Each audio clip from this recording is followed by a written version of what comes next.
achiel kawuono. Riwruok mar jochiw thieth kata clinical officers odagi ni ok ginyal luwo dwaro mar gavanas ni county ka county oket winjruok matenge gi clinical officers mage.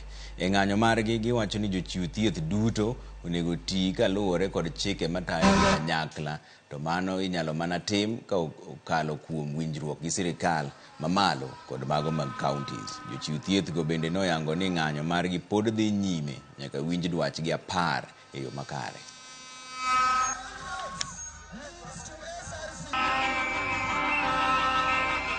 Government had promised to employ 20,000 clinic officers because the number that is required according to the Ministry of Health that is behind us so that we can be able to implement the universal health coverage is 24,000 clinic officers working in the public sector. We only have 7,000.